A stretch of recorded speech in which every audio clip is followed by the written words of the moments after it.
Hello there everyone, welcome back to Press for Truth TV. Today is Thursday, May the 10th, 2012. Thanks for joining me once again today.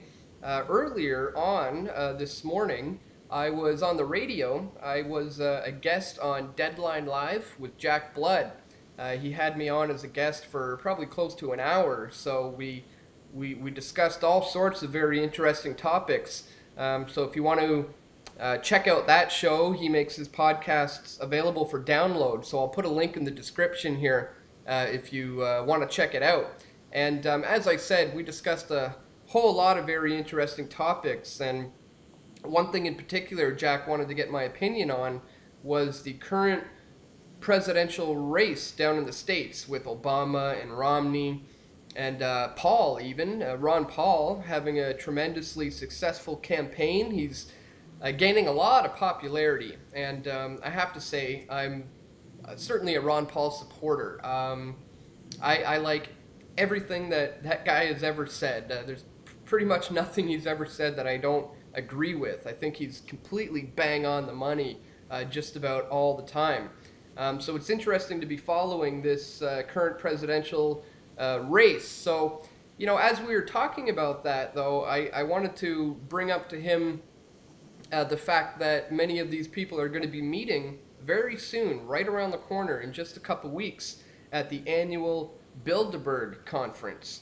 And that's a little bit about what I wanted to talk about today, is something that I mentioned on his show, is this current initiative called Occupy Bilderberg, which I think is a great idea. And as I've stated many times before, I'm a little bit on the fence with the whole Occupy movement. I think there's a lot of really good things about it, and there's a lot of really bad things about it. I've stated many times before that I don't feel it should be this 99% versus the 1%, but more like the 99.99 versus the 0.001%. And that is precisely who the Bilderberg group is. When you have 120 or 130 or so on average of the most influential and powerful people in the world meeting together in secret and complete military lockdown, they're setting up policies there, and they have the power and the influence and the ability to affect the direction that the world is going. And so I like this concept of Occupy Bilderberg to try to go there and expose the fact that, number one, people are catching on to them. It wasn't long ago that there was such a media blackout on Bilderberg that nobody really knew about these guys at all. I believe it was Bilderberg researcher Jim Tucker who once made the analogy. He explained it like this. He said, if you had 120 actors and actresses and athletes and people of that nature meeting for 3 days out of the year, every year, in secret, in a lockdown building, there would be so many paparazzi outside, and every news station in the world would be outside trying to figure out what are they doing in there, what are they talking about, what are they discussing. And yet here at Bilderberg you have incredibly wealthy and powerful and influential people meeting in secret, discussing foreign policies and so forth, and yet there's a complete media blackout. And so it is taking place from May 31st to June 3rd in Chantilly, Virginia. And actually the last time that the Bilderberg group met there in Virginia was in 2008. And many researchers and people who were there documenting the event noticed that apparently Hillary Clinton and Barack Obama were in attendance at that one. And of course, this is in June of '08, so this is a whole 5 or 6 months or so before the election. So a lot of researchers believe that it was there and then that the international globalists made their pick for the next president of the United States and decided that Barack Obama is going to be the man who is going to better carry out their agendas rather than Hillary Clinton. So it's interesting now that 4 years later, again with the presidential election right around the corner, they are meeting once again in Virginia And many people believe this is also what will be a main topic of discussion, which is who is going to better carry out the agendas of the global elite this year as president of the United States. Is it going to be Romney? You know, they're going to figure out, is that the route that they're going to want to take this time?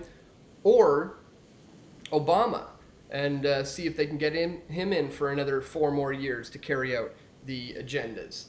And it's looking like it's probably Obama is their man. I mean, it's tough to say. They'll often surprise you with things, but Obama's really been carrying out their agendas ever since he got in. Many people are realizing now that there is no change that he promised, and he's signed more draconian laws and brought these bills into law more so than even George Bush did. He's clearly just a puppet of the global elite carrying out their agendas. So it looks like this year in Chantilly, Virginia, that is going to be one of the main topics of discussion there, is to, who is better going to be suited to carry out the agendas of the global elite.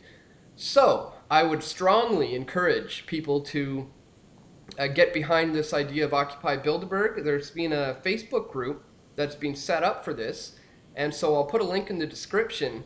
If you want to spread the word about this, you can share that link around where people can find out more about event times and places, where to be and when. I would love to go. I don't think I'm actually going to be able to pull it off. I just quite simply can't afford to take a trip like that right now. If something miraculous happens and I get a chance to go there, I'll certainly be there. I did it once before in 2006. I went to the Bilderberg conference in Ottawa, and I have to say, it's a great feeling being there, confronting these guys where and when they're meeting, and letting them know that we know, that we're onto them, and we're beginning to expose just what they're doing at these meetings. So again, this is something I just wanted to bring to your attention today because I think it's a great cause. So I'll put the links in the description for the Facebook group if you want to check it out yourself, or you want to spread this information. That's a good link to share. And I'll also put the link to my interview this morning on Deadline Live with Jack Blood. His podcast will probably be available by the time you're watching this video, so you can check that out. We, as I said, discussed a whole bunch of other interesting topics as well. And so anyways, guys, that's it for today. Thanks for tuning in once again, and I'll see you right back here tomorrow. Okay, take care.